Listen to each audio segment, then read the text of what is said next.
बच्चों, आप लोग कैसे हो? आप लोगों को कवि परिचय मैंने बोला था, आप लोगों ने लिखा क्लास वर्क में? चलिए, अच्छी बात है। अगर आप लोगों ने नहीं लिखा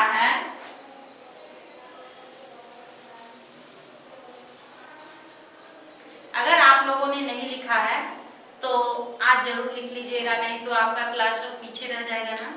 हाँ, चलिए आज हम लोग क्या पढ़ने वाले? कहानी। किसकी कहानी? मंटू की कहानी। किसकी कहानी पढ़ने वाले हैं? मंटू की कहानी। तो हम लोगों ने उस दिन पढ़ा था पृष्ठ संख्या 7, उसमें 3rd पैराग्राफ तक हम लोगों ने पढ़ लिया था कि मेज को जोड़ करके एक बड़ा सा डाइनिंग टेबल बना लिए थे। हाँ, अब आगे हम लोग पढ़ते हैं। अचरज से मंटू ने देखा कि आज भी सब कुछ उसी तरह लगा हुआ है, जरूर कोई खाने पर आने वाला होगा। अचरज यानी आश्चर्य। अचरज यानी आश्चर्य।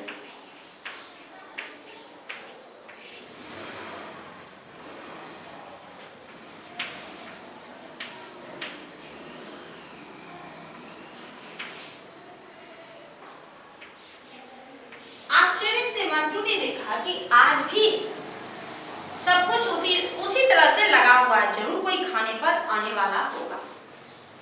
तब तो बड़ा अच्छा, बढ़िया बढ़िया चीजें खाने को मिलेंगी। कहता है तब तो बहुत अच्छा है, आज तो बढ़िया बढ़िया चीजें खाने को मिलेंगी। यह सोचते सोचते उसकी निगाह मेज पर गई। यह सोच ही रहा था कि उसकी नजर कहाँ गई? मेज के ऊपर गई, यानी टेबल के ऊपर गई। निगाह यानी नजर, निगाह यानी नजर। उसकी नजर कहाँ गई? टेबल के ऊपर गई। उस पर सजा था खाने का सामान, सेब, चीकू, संतरे, रसगुल्ले, दाल बीजी इत्यादि। यानी कि उस पर खाने का बहुत सारा सामान था। सेब था, चीकू था, संतरा था, रसगुल्ला था, दाल बीजी, सब कुछ वहां रखा हुआ था।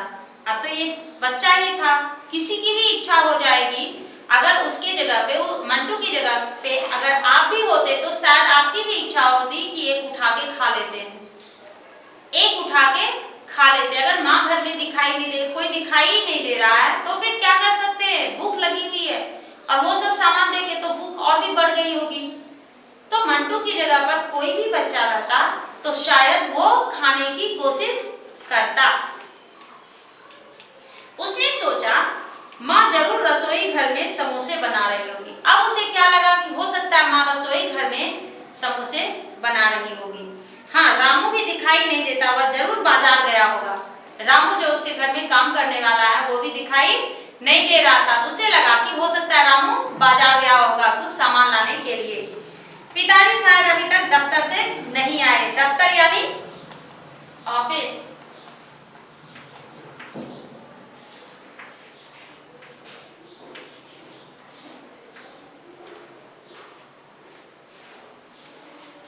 वे मेहमान को लेकर आएंगे। वे हमेशा ही ऐसा करते हैं। कौन? पिताजी।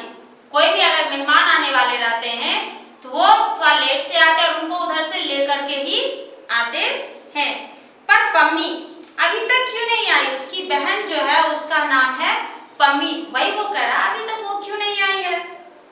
जरूर उसके स्कूल में आज कोई खास बात है। हो सकता है आज उसके स्कूल में कोई खास बात होगा, इसीलिए वो अभी तक नहीं आई है। उसे लगा जैसे वह अकेला है। उसे ऐसा महसूस हुआ कि शायद वो घर में अकेला है, आसपास कोई नहीं है। सामने फल और मिठाई देखकर उसके पेट में जोर जोर से चूहे कूदने लगे। सामने फल और मिठाई देखकर उसके पेट में चूहे कूदने लगे। तभी उसने सुना जैसे कोई उसका नाम लेकर धीरे से पुकार रहा है, मंटू। उसे ऐसा महसूस हुआ कि मेरा नाम कोई पुकार रहा है, मंटू। मंटू चौंक पड़ा। उसने एकदम घूमकर पीछे की ओर देखा, लेकिन वहां तो कोई भी नहीं था। वो एकाएक पीछे पलट के देखता है, वहां उसे कोई दिखाई नहीं देता है। वहां अकेला वही खड़ा है। कौन? तो मंटू। तब तक वह मेज से बिल्कुल पास आ पहुंचा। तब तक वह मेज के पास आ पहुंचा था। अब वह सब कुछ भूल गया। उसने हाथ बढ़ाकर चीखू उठाया। अब वो सब कुछ भूल चुका है। क्यों? क्योंकि उसे भूख लगी है और वो कुछ खाना चाहता है।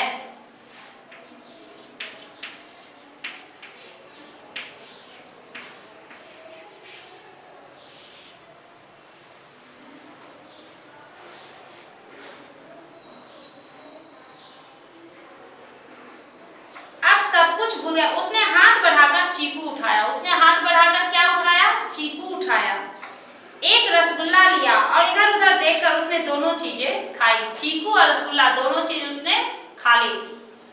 लेकिन बार बार उसे ऐसा लगता रहा कि जैसे किसी ने उसका नाम लेकर पुकारा, लेकिन बार बार उसे ऐसा लग रहा था कि कोई उसे पुकार रहा है उसका नाम लेकर।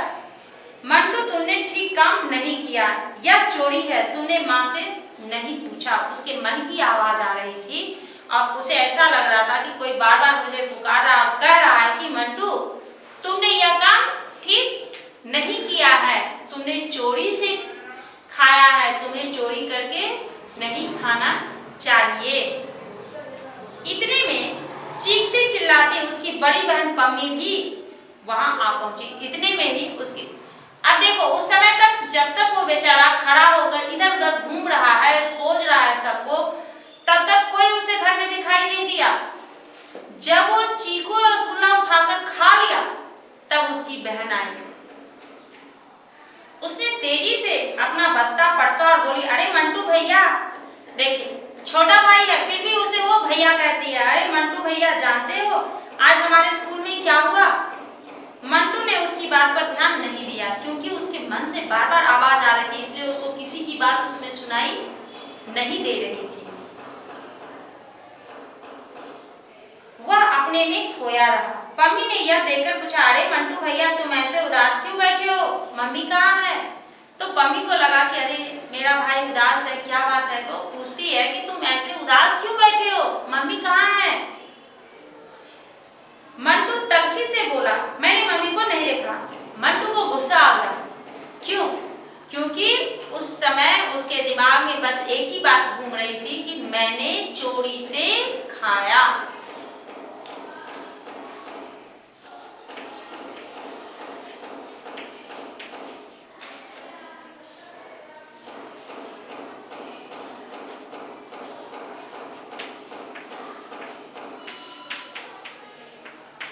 तल्खी यानी गुस्सा।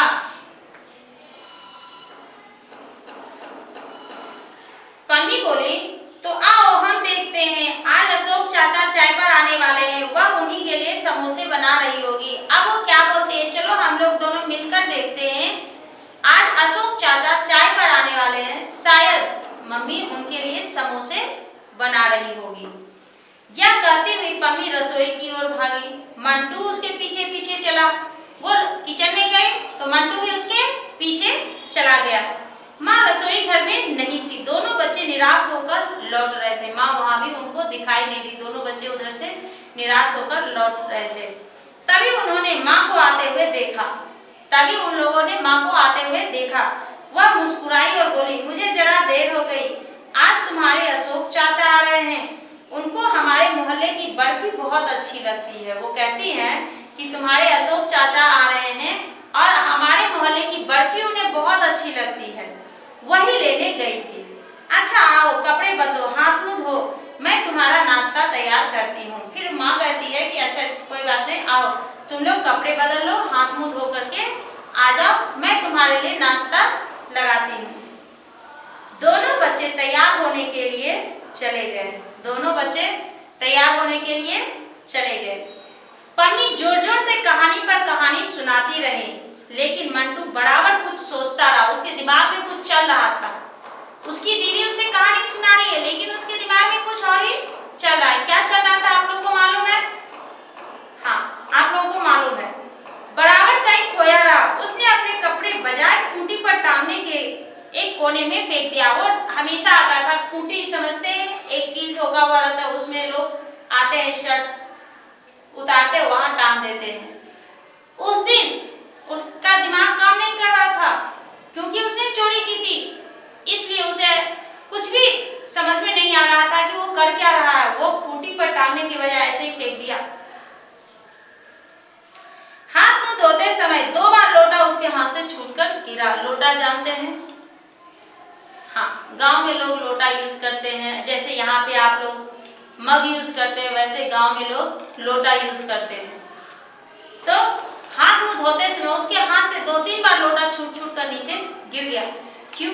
क्योंकि वो बराबर सोचता ही जा रहा था।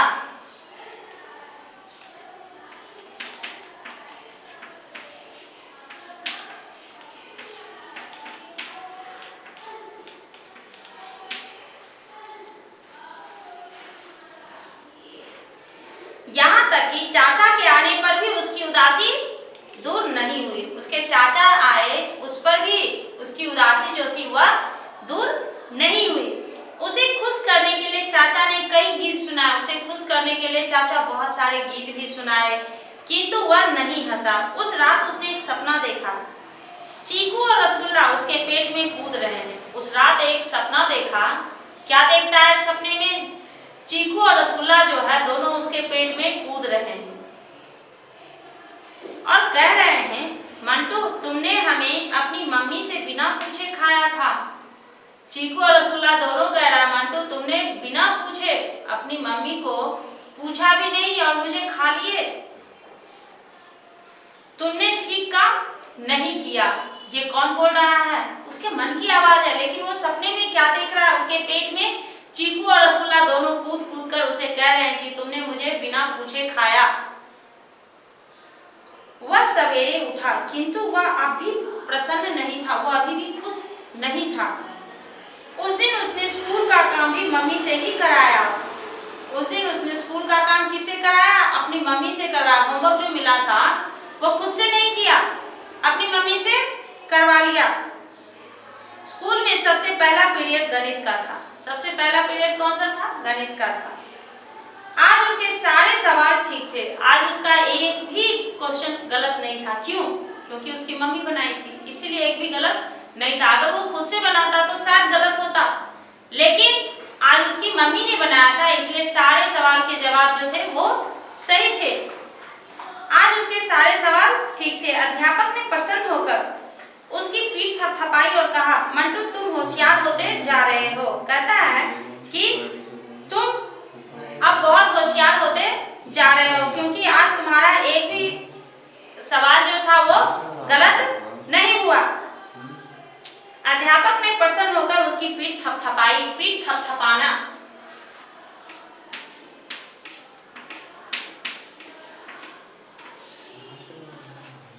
पीठ थपथपाना।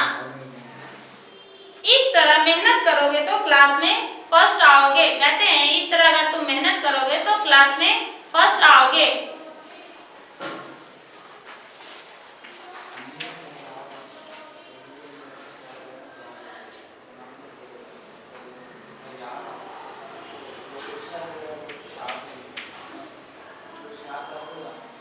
मंटू ने अध्यापक की बातें सुनी, वह चुप रहा। मंटू अपने अध्यापक की बातें सुनता रहा और चुप रहा। उसे लगा किसी ने उसे पुकारा है, मंटू तुमने फिर गलत काम किया। उसे ऐसा लगा कि मंटू तुमने फिर से गलत काम किया। अध्यापक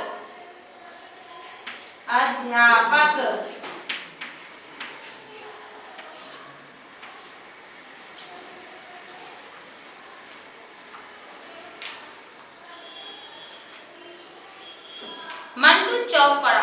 मंटू चौंक गया, लेकिन जितना ही वह चौंकता आवाज उतनी ही तेज होती। जितना वो चौंक रहा था आवाज जो थी उतनी ही तेज हो रही थी।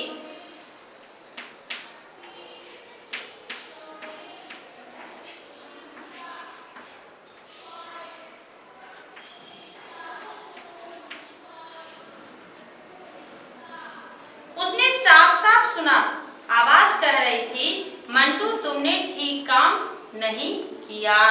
उसे साफ साफ सुनाई दे रहा था कि मंटू तुमने ठीक काम नहीं किया। सवाल तुमने अपने आप नहीं किए हैं, अपनी मम्मी से कराए हैं। उसके मन की आवाज आ रही थी कि आज तुमने फिर से गलत काम किया, क्योंकि सवाल तुमने खुद नहीं किया बल्कि मम्मी ने किया। तुम मम्मी से करवाए, इसलिए तुम गलत हो। तुम्हें सही सही बोलना चाहिए। उसके मन से बार बार आवाज आ रही थी। कल उसने गलती क्या किया था कि बिना पूछे चीकू और रसगुल्ले खाए, और आज उसकी गलती क्या है कि मम्मी से अपना होमवर्क करवा के लाया। तो दोनों गलत काम किया। इस वजह से उसे कह रहा है, उसके मन की आवाज आ रही है कि तुमने गलत काम किया। मंटू ने सोचा, आखिर ये आवाज कहां से आती है? अब मंटू सोच रहा है, कल से ही मैं देख रहा हूं, जब से मैंने खाया है बिना पूछे तभी से ये आवाज आ रही है। आखिर ये आवाज आ कहां से रही है, उसे समझ में नहीं आ रहा है कि यह आवाज कहां से आ रही है। क्या मेरे अंदर से आती है? क्या रात के सपने की तरह सवाल भी मेरे पेट में बैठे हुए बोल रहे हैं? वो कहता है कि क्या यह आवाज जो है वो मेरे अंदर से आ रही है? रात के सपने की तरह सवाल भी मेरे पेट में बैठे हुए बोल रहे हैं, ऐसा उसे महसूस हो रहा है। मंटू को लगा जैसे उसे पसीना आ रहा है। मंटू को ऐसा लगा जैसे उसे पसीना आ रहा है। वह मशीन की तरह सीट से उठा और अध्यापक जी की मेज के पास आ गया। अब देखिए, अब अचानक उसे ऐसा लगा कि वो कुछ ऐसा कर रहा था जो कि उसे नहीं करना चाहिए।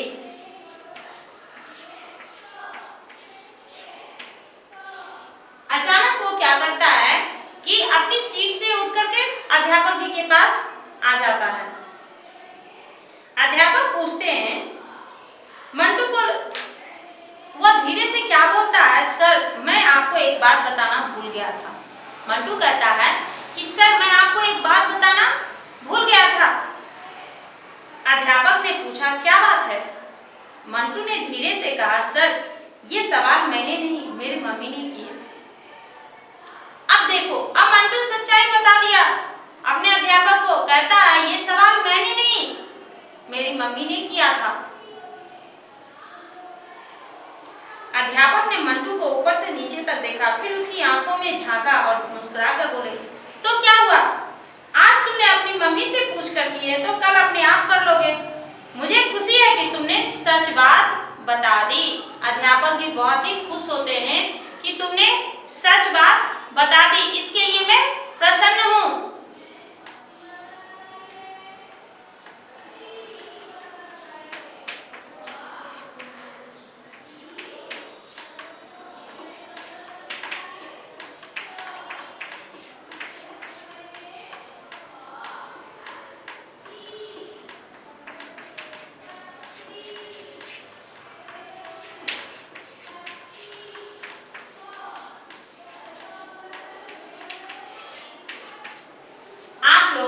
ये कठिन शब्द अपने क्लास वर्क में लिखिएगा। फिर अगली कक्षा में जब हम लोग मिलेंगे तो इस पाठ को पूरा पढ़ा करके फिर प्रश्नोत्तर की जानकारी देंगे।